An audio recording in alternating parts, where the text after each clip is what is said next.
I'm here in the Terracotta Room this morning, and we have a special repeat guest, Florida Atlantic University political science professor Kevin Wagner. He is head of the political science department down there in Palm Beach County. And we are going to take a deep dive into Governor Ron DeSantis, his run for president, and what kind of challenges he might face going up against his one-time mentor, former President Donald Trump. Stick with us. You don't want to miss Kevin Wagner. He's a hoot. What makes this particularly interesting for somebody like Governor DeSantis is if you look at our poll, for a lot of the Trump supporters, Ron DeSantis is the second choice. And so he wants to appeal to those voters who already generally like him. They just like Trump a little bit better right now. You're listening to A Deeper Dive with Dara, a podcast by City and State, Florida. Hello and welcome to A Deeper Dive with me, Dara Cam. I'm very thrilled to have a repeat special guest with me this morning. It is Florida Atlantic University political science professor and my old pal, Kevin Wagner. Good morning, Kevin.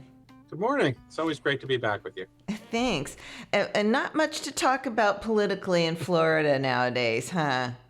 Yeah, these are the years sometimes I wish I'd studied economics instead of political science. It just never stops around here, does it? It's drinking from a fire hose. Let's talk a little bit about, let's start with, obviously, Governor DeSantis is now officially running for president. He appears to be running to the right of Donald Trump. Or am I wrong? Is my perception about that incorrect? Well, I think it's a little more triangulated than just sort of right or left. I think definitely on social issues and on what he deems wokeness, he's certainly trying to sort of move to the right of the former president. On other issues like economic issues, tax policy, those kinds of things, I think strangely, we really haven't gotten to those issues. It'd be interesting to see where he places himself. If we ever do get to them in a legislative session that was dominated by culture war issues, I could go through the list of issues that were addressed. I mean, I think the interesting thing really is that there is a place for the governor to actually move back towards the center, even on something like environmental policy, where he's been, pushing policies to try and preserve the Everglades and water quality. And so there's been some, especially in the first part of his term as governor, there's been some.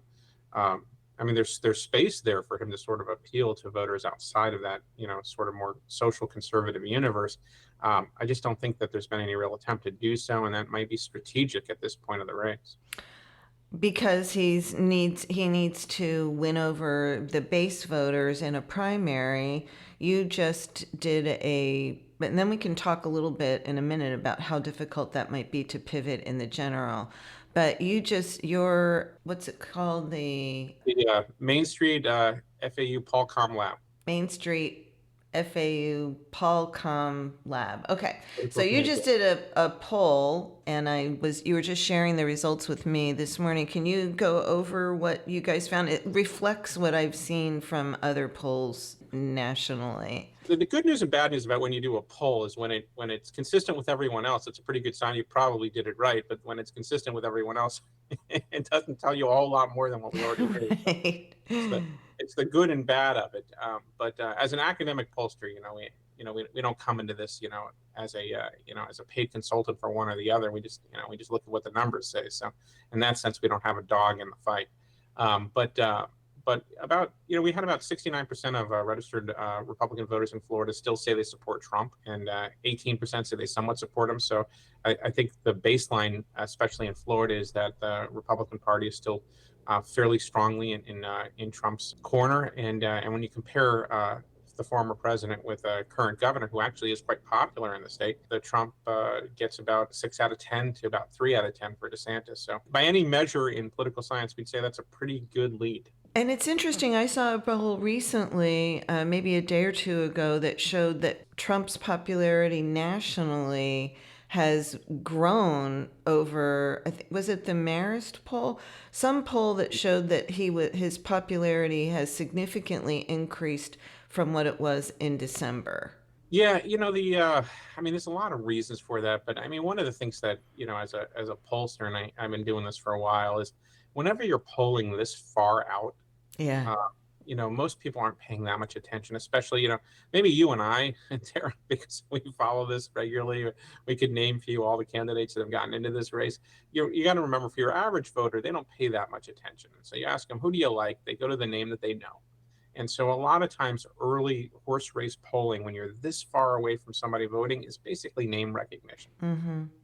And right now, if you ask Republican voters, especially if they're consuming more conservative media, they're going to tell you, I don't like Biden, and the alternative is Trump. Or if they're paying a little bit more attention, maybe something like former Governor DeSantis. And there's not much else for them to really latch onto at this point. When the race more fully develops and you get a little more earned media for other candidates, maybe a Mike Pence or Nikki Haley or Tim Scott, I think you'll see some of that support sort of go to other places as other people start considering other options. But at this point, if you're a Republican, your options are really kind of Joe Biden or Donald Trump. And it's not surprising that, they're not big fans of the current president. No, that's universal among Republicans. It was interesting. One of the questions that Governor DeSantis was asked recently was whether President Biden, not in these exact words, legitimately won, whether Donald Trump actually lost the 2020 race to Biden, and or are these fraud allegations that he still maintains are occurred? Is that true? And DeSantis sidestepped the question and did not answer it. So there is that, what the critics call the big lie. I don't know if that's a universal expression, but that there's a lot of feeling among Trump supporters that his re-election was stolen. It's his turn. DeSantis is young, and he needs to just bide his time and let this be Trump's big comeback year. Yeah, it's a tricky universe for Governor DeSantis.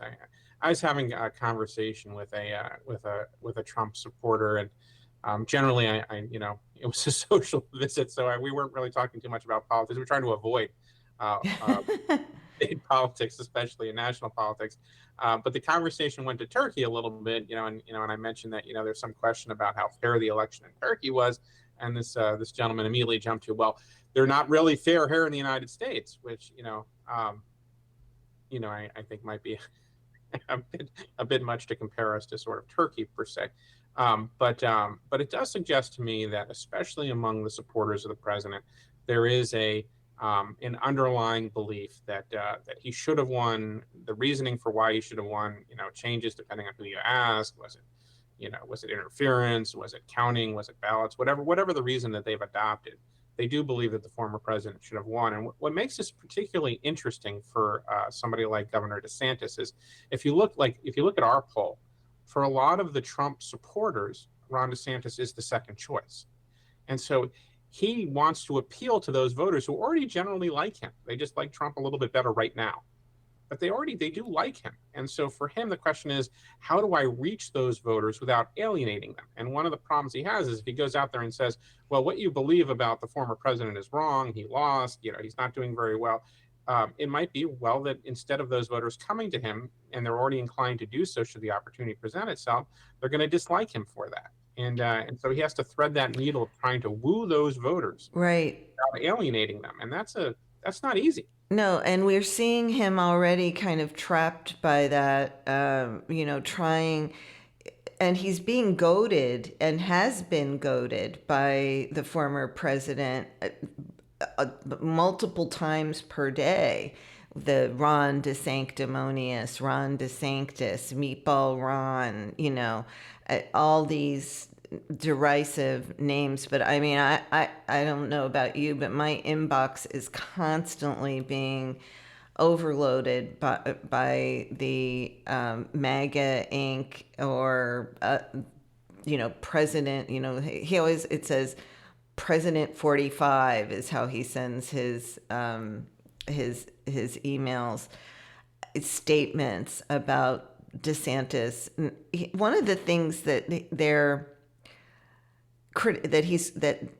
Trump is criticizing DeSantis about now is how he handled COVID, and the DeSantis team is punching back on COVID, and is, I got something, showed picture, I saw something on Twitter, his team was sending out pictures of Trump with Dr. Fauci, who now has become demonized and by the far right or center right, maybe not center right, to the right, by the right. So DeSantis really hammering hard on how he opened schools. He defied the CDC. He opened businesses. He worked really hard to open stuff up in Florida. And I'll tell you, I think, this is just my personal, I'd love to hear what your thoughts are on this. I think that his handling of COVID, the reopening of businesses, and the mandated shutdowns on the federal level, or the suggested way to handle COVID by federal officials, by the White House, Trump White House, and his advisors, Dr. Birx and Dr. Fauci, really ignited a lot of anger in Florida. People lost their jobs, they lost their businesses, they lost their life savings. Kids are now still struggling to regain lost ground. I think that really helped Governor DeSantis in the margin in which that nearly 20% margin in which he defeated Charlie Crist in November. And I think that is an issue that is going to continue to resonate next year among voters.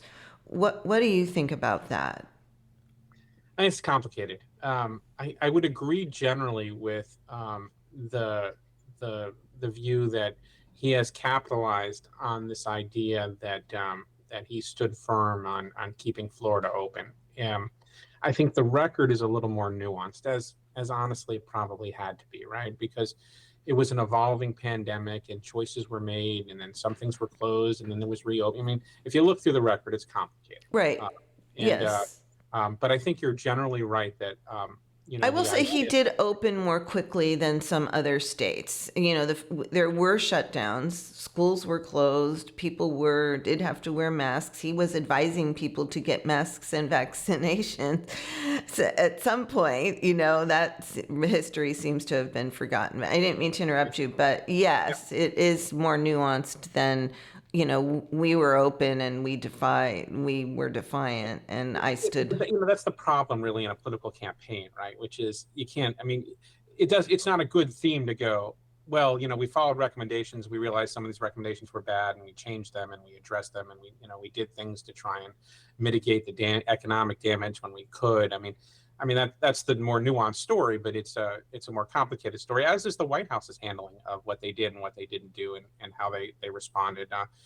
But with that said, yeah, I think it is one of his strengths. It's one of the messages that he can sort of talk to, is about how he focused on on trying to keep Florida open, and I think that has been a message that has resonated very well with him in Florida, and has made him a sort of a popular first look of potential candidates outside of Florida. So I think that's 100% accurate.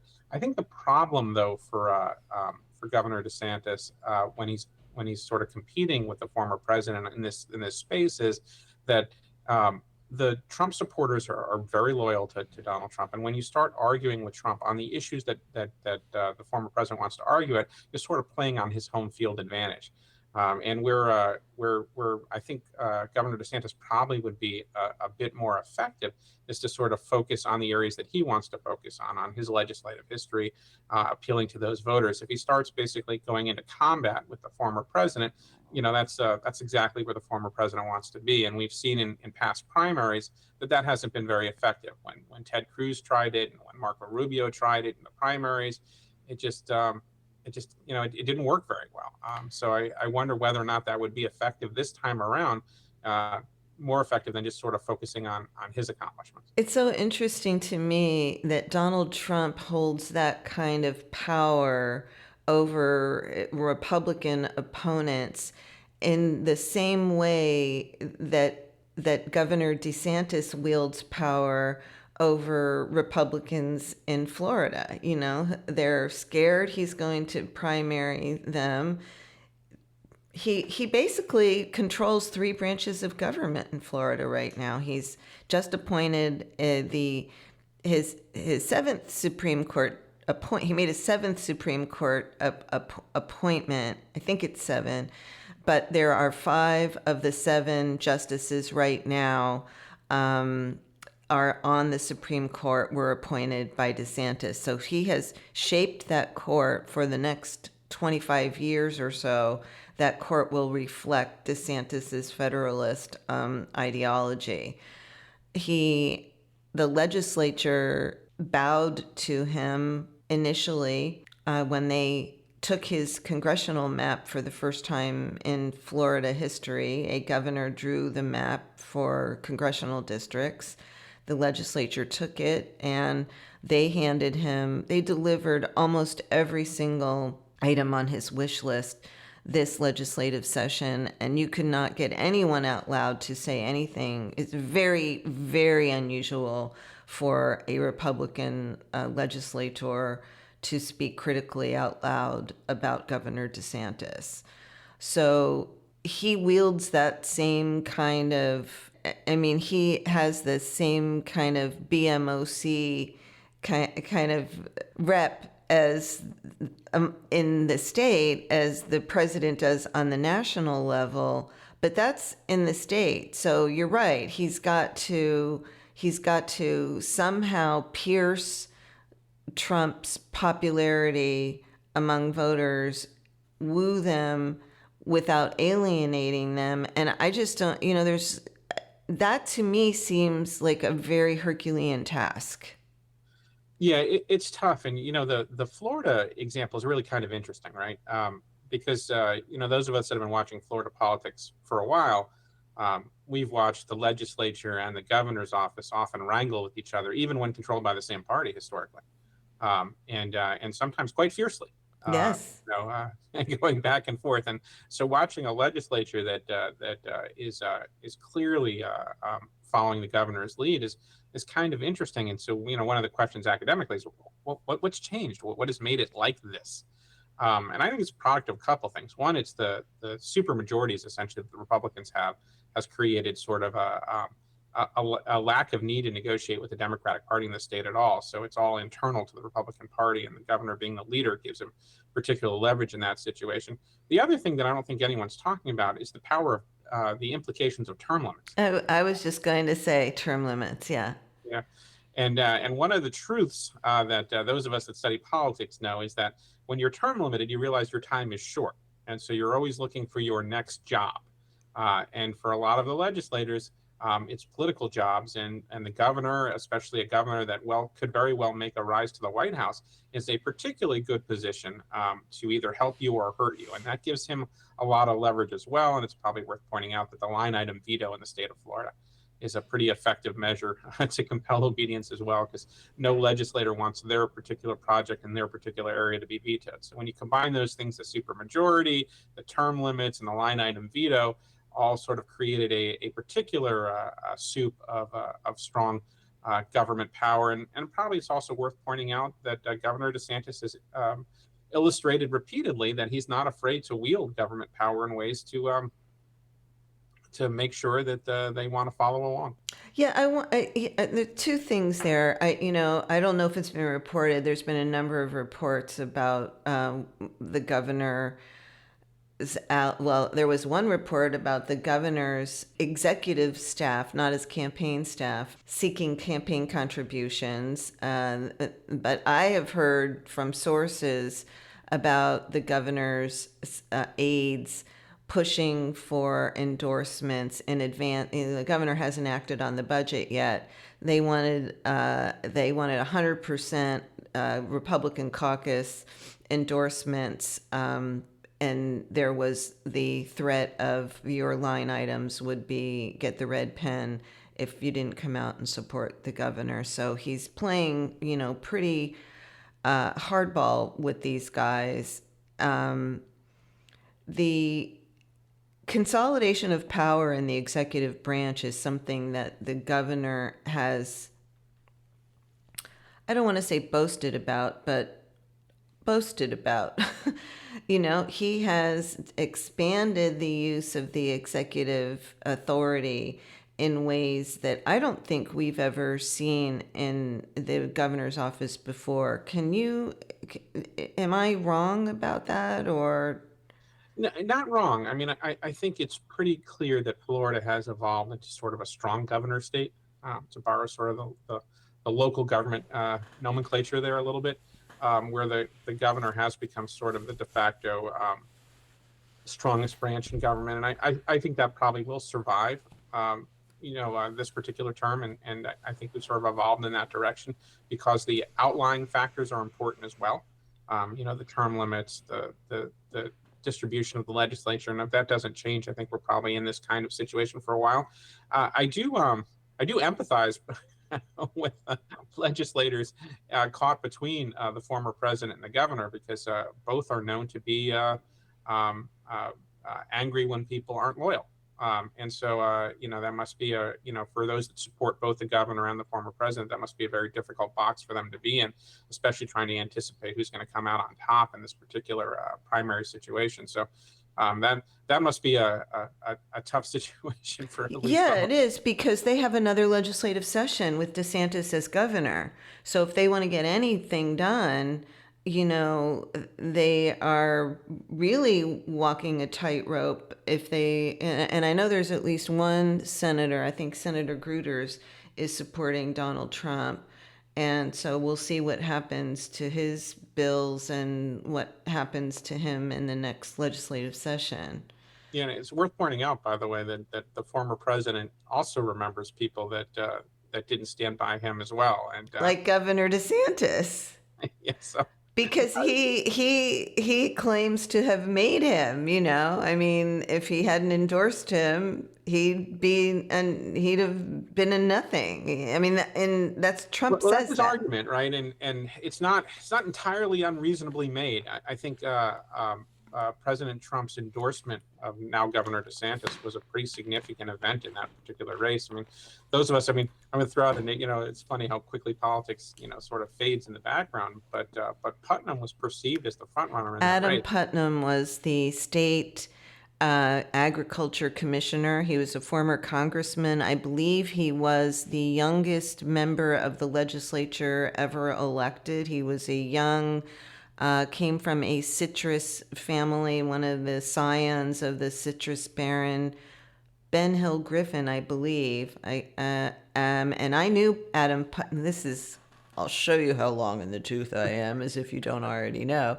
But I remember when Adam Putnam was a state rep in the state house representing Polk County. So he was by far the front runner in that primary back in 2016. Was that 2016? 2018. Yeah. 2018. Stick with us. We'll be right back with FAU Poli-Sci Prof. Kevin Wagner. From the team that brought you Deeper Dive with Dara Cam comes a brand new e-newsletter on the Florida man who may be president. Governor Ron DeSantis is his own conservative brand. The DeSantis Files is your one-stop shop for the best in reporting, analysis, and opinion on the man's supporters call America's governor. Delivered straight to your inbox twice a week, Learn more by emailing editor@cityandstatefl.com. That's cityandstatefl.com. Here at Deeper Dive, we want to hear from you, the listeners. We invite you to send your questions, comments, and feedback to our mailbag. You can reach us at deeperdive@cityandstatefl.com. That's deeperdive@cityandstatefl.com. Get your 2 cents in by sending us an email. Welcome back to A Deeper Dive with Dara. Yeah. I think you're, for those of you that don't know all the counties of Florida, there's a Putnam County, which basically illustrates exactly what kind of, political royalty Adam Putnam was, and at least where he came from. And so there was a big perception in the Florida Republican Party that this was sort of a coronation for Putnam. It's funny to look back to those days. And Donald Trump did upend that with the endorsement of Ron DeSantis. Yes. And so it's not entirely unreasonable for the former president to take some credit for his success. I suspect the governor would also point out that he ran a good campaign, that he ended up reaching voters, and that his record increased his margin after he became governor. So there's also a pretty good argument on his side that it wasn't just Trump alone, that he did a great deal of things as well. But I think the real important point here is how tied they are together, in the sense that they're appealing to many of the same voters. And I think that's what makes this a very particularly difficult kind of race, because I suspect for many Republican voters, they look at both of them and they go, well, I like Governor DeSantis, I like former President Trump, and they don't like the tension between the two of them. And that's a difficult place for many of them to be. And the initial numbers suggest that the former president still has their loyalty, at least for the national office. But as you and I know, the election's a long way away. I was just going to say that it's really early, and DeSantis just now is officially in the race. So, although I will say, like he's been in it for a while. I know. And, he had the book tour. I'm not even using air quotes because it was a book tour, but he went around the country and to early voting states and, hit those states on his book tour. He got a lot of earned media out of the legislative session. I mean, every day there were national stories written about the transgender bills, the book ban, alleged book banning, the elimination of diversity, equity, and inclusion in higher ed, the reshaping of the overhaul of higher education, including the reshaping of New College. So, I mean, he has been, and the 6-week abortion ban. I mean, he has been making national headlines on a daily basis for months now. So his name, he certainly has the name recognition, and it's certainly the kinds of issues that appeal to the Republican base. So he's earned his chops there. I feel like, though, sometimes I get a little myopic in Florida and Tallahassee. I do a lot of, Florida, and everywhere you go, to me, the state is, we've talked about this before, becoming more Republican and more farther to the right Republican. I think we can, if you want to weigh in on that again, but how does this kind of extreme policy agenda and far right platform, how does that play on the national stage? It's a really good question.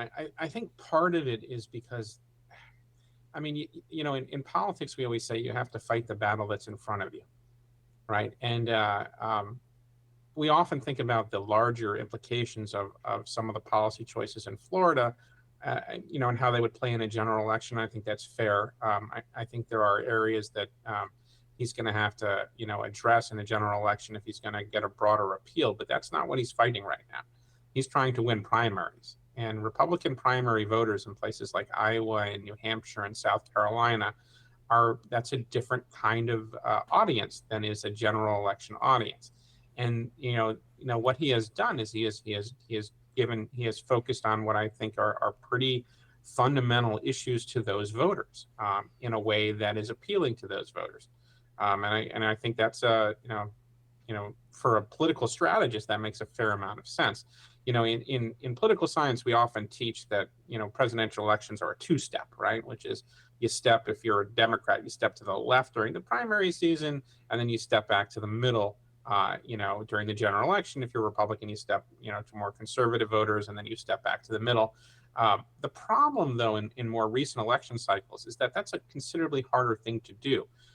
If you went back 50 years, you could say to an audience a whole bunch of stuff and it'll never come back to you, right?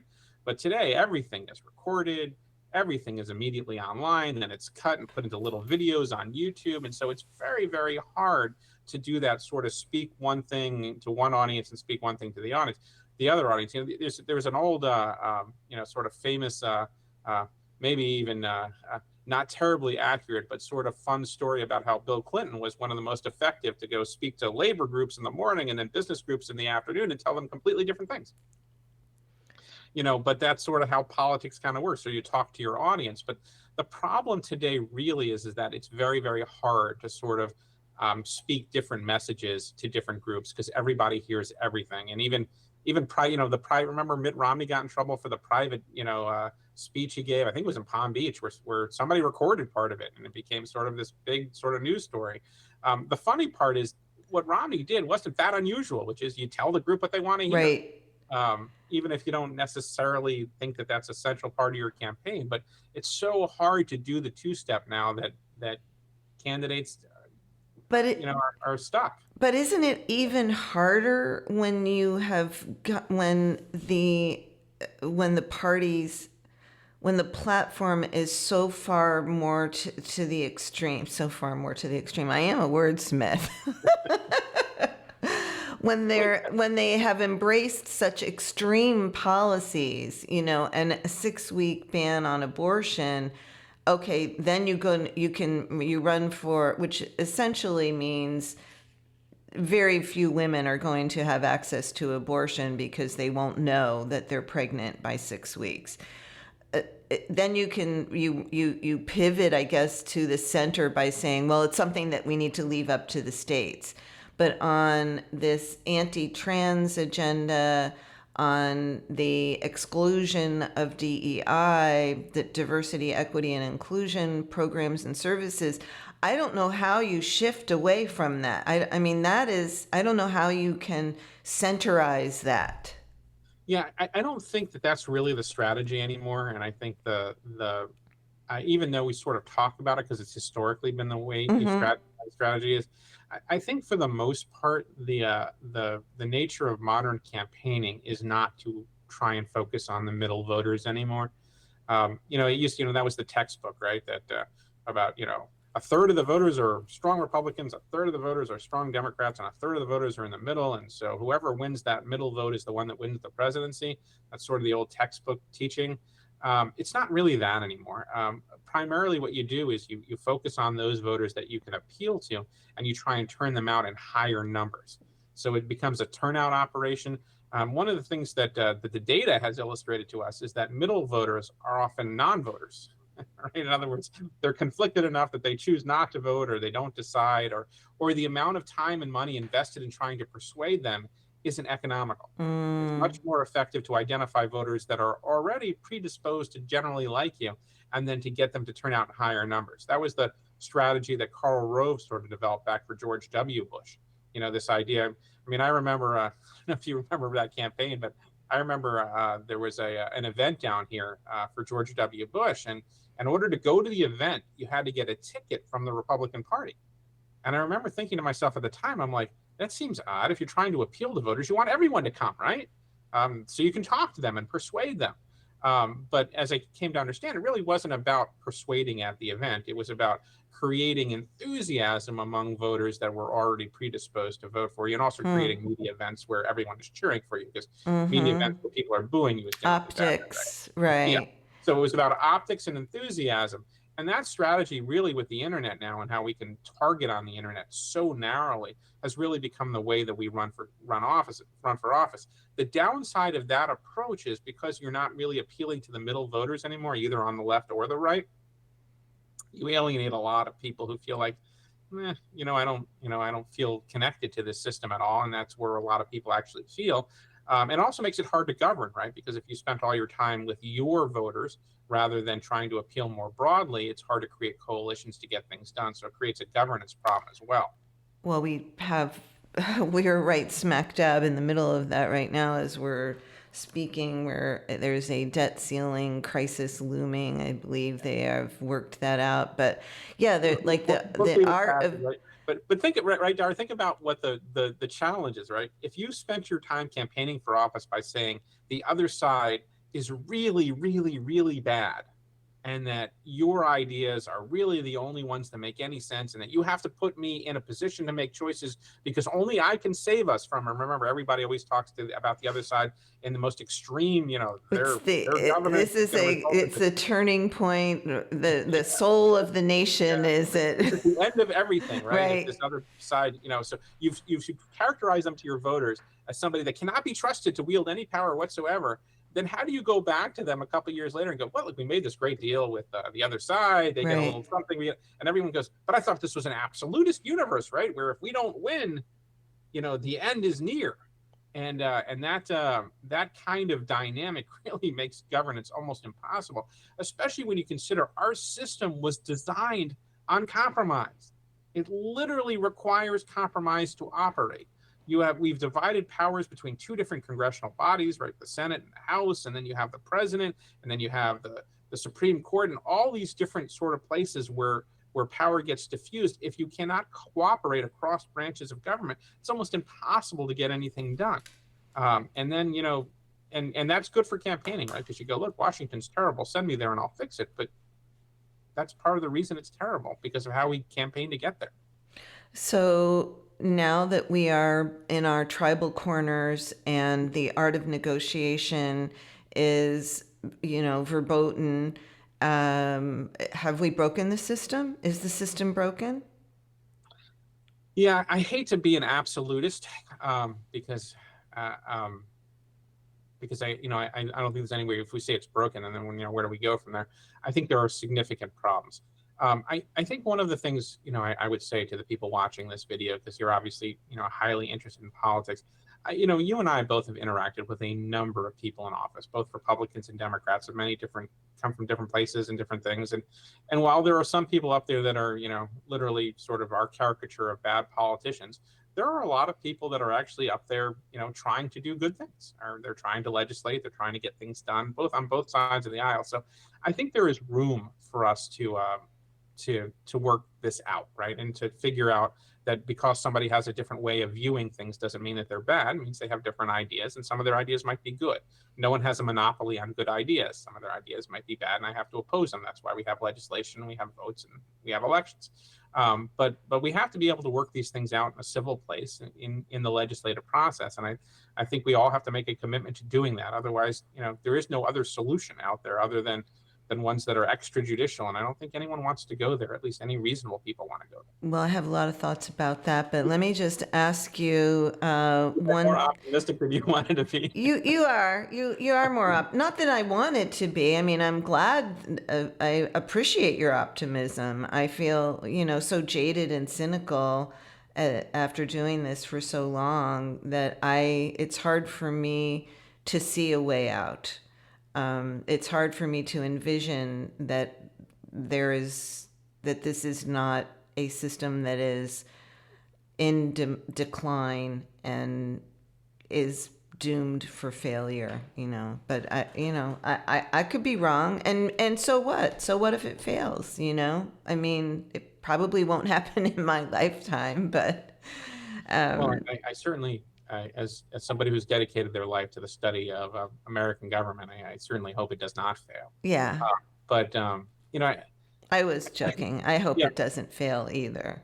Yeah, I mean, I hear, but I do hear people talk a lot about this notion that, the Constitution will protect us, or the Constitution's a document. it doesn't operate in isolation. It operates as we interact with it and we interpret it and we apply it. And democracies don't operate in the abstract either. They operate because people get involved, because they participate, because they make their views known, and they do it in a civil democratic process. And I think the biggest danger that we face as a society is people deciding that it doesn't matter if they participate, that things are bad, and because the government's not going the way they want it to go, they're just going to tune it out. Well, And I also, think that's the danger. well, also, I think people think it's rigged. I mean, you look at things with the Supreme Court, the U.S. Supreme Court, and people on the right believe that the election was rigged. Donald Trump should have won. People on the left believe that the Supreme Court is rigged, and they're making decisions that are not based on their best interpretation of the law.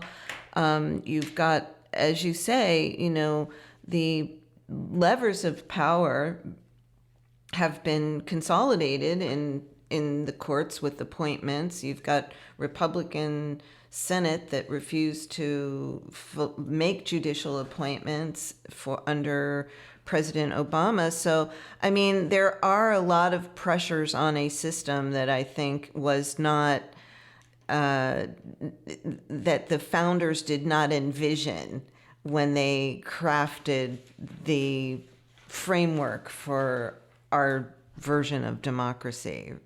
Well, certainly the founders were definitely opposed to the notion of consolidation of authority. They liked the idea that you separated out different authorities, and that competition across branches actually results in, some degree of the forcing of compromise. In other words, you can't, that no one faction can take control because we divided the powers up in such a way that it's almost impossible to do that. And I think that that's an important safeguard in a democracy, and it's important that we recognize that it's okay to lose elections sometimes, and for the other side sometimes to control other parts of the government, compromises to be reached. I mean, even if you look at something like the debt ceiling compromise, everyone seems unhappy about it. So that generally means it's probably a decent compromise. Does it?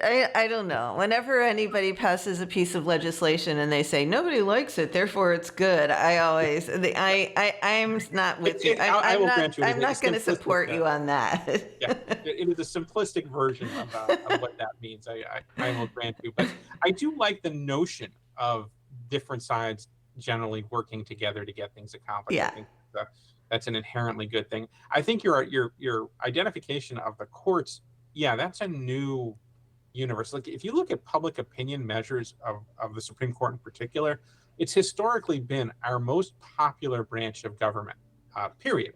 I mean, I can just say that in an absolute sense. It's, Congress is always somewhat unpopular, though, right. Increasingly less popular. I used to give a lecture where I compare the popularity of the United States Congress with things like pests, like roaches, mother-in-laws. I mean, it just, whatever you want to compare Congress to, it's less popular than that.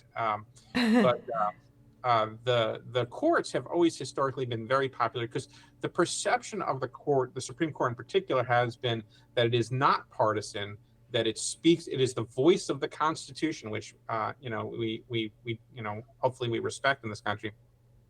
And because the court is not partisan and it speaks the meaning of the Constitution, there's a huge amount of respect for it.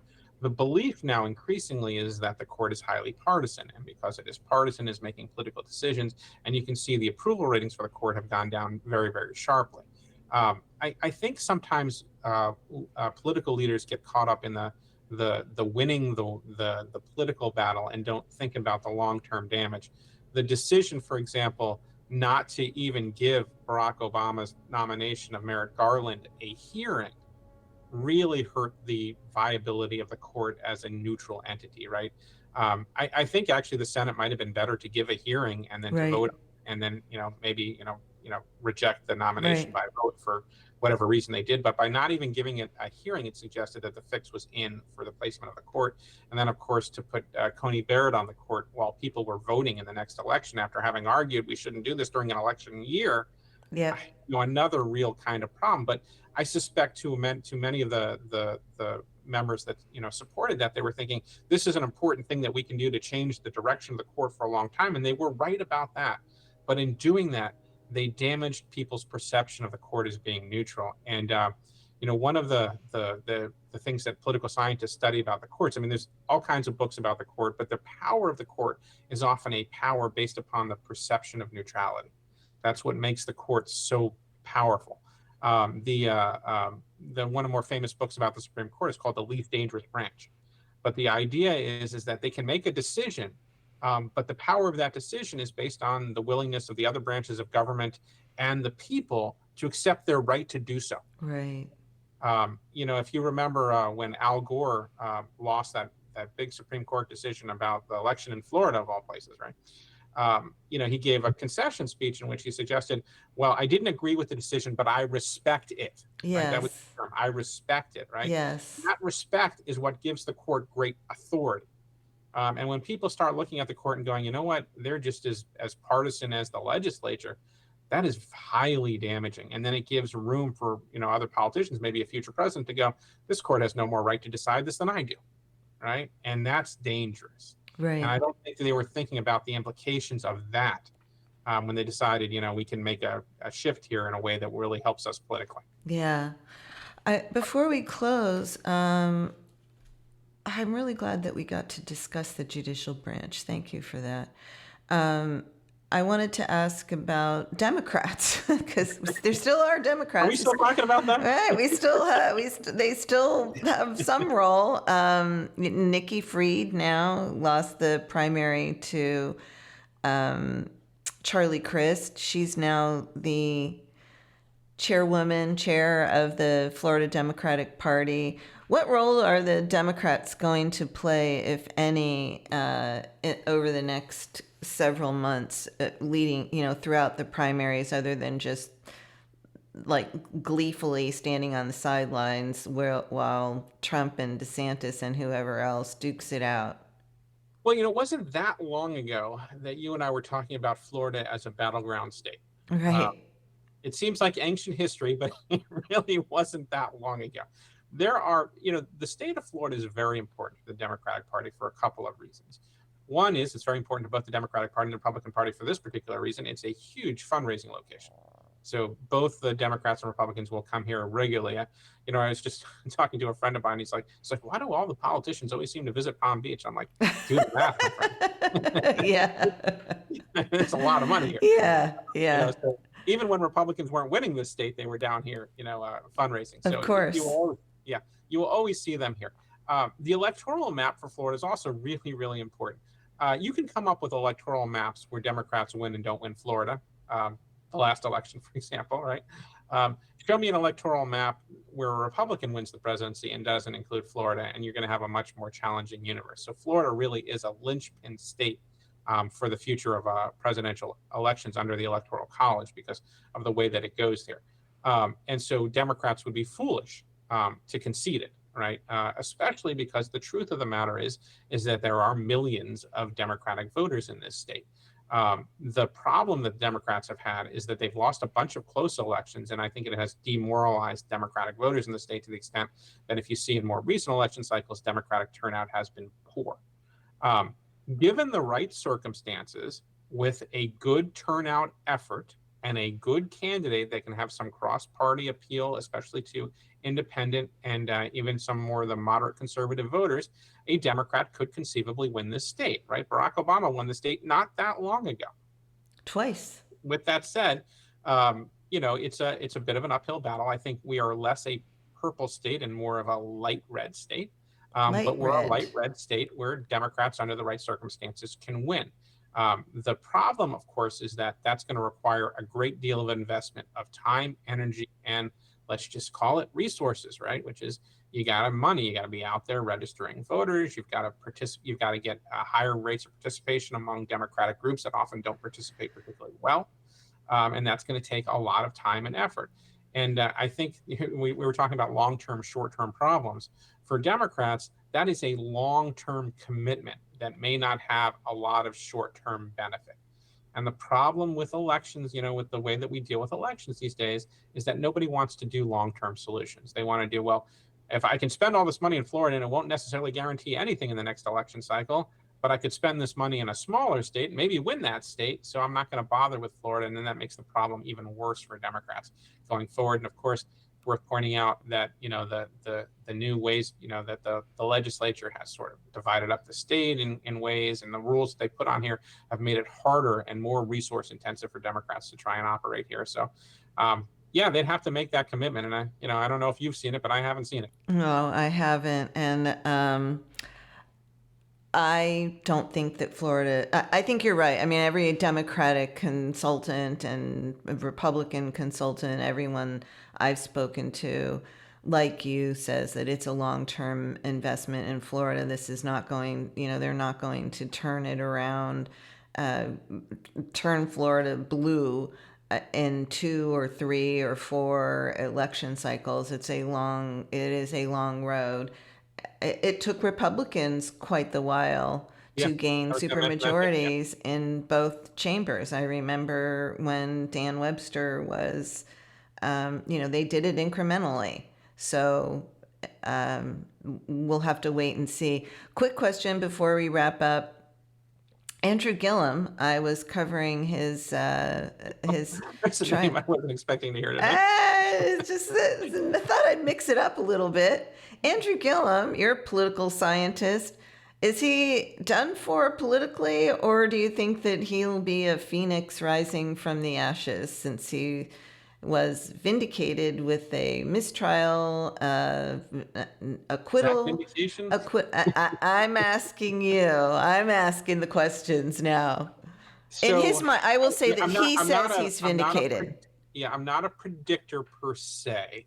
Political scientists. Oh, come on. We generally look at patterns of the past and use those as ways to project patterns in the future. Okay. So with that said, so I can give you my personal opinion generally, which is no better than anyone else's personal opinion. So I'm going to go with that caveat. But my thought is, if Andrew Gillum is the best that the Democrats have to offer, then they've got a long way to go. And on that, on that note, I'm going to say thank you so much for joining me today, Florida Atlantic University political science professor Kevin Wagner. Are you the chairman of the political science? I am, and it's probably worth mentioning, now that you mentioned my title, that any comments I give and our opinions are my own, and they are not necessarily that of the university or anyone else other than just me. And that's the way we like it. That way you feel more liberated. So we liberated you. Thanks a lot, Kevin. I really appreciate you taking the time. Anytime, Doc. A Deeper Dive with Dara is a podcast by City and State Florida, hosted by Dara Cam, produced by Ryan Daly, and music for the podcast was recorded by Periodic Labs, LLC, and performed by Ryan Daly and Danny Reyes.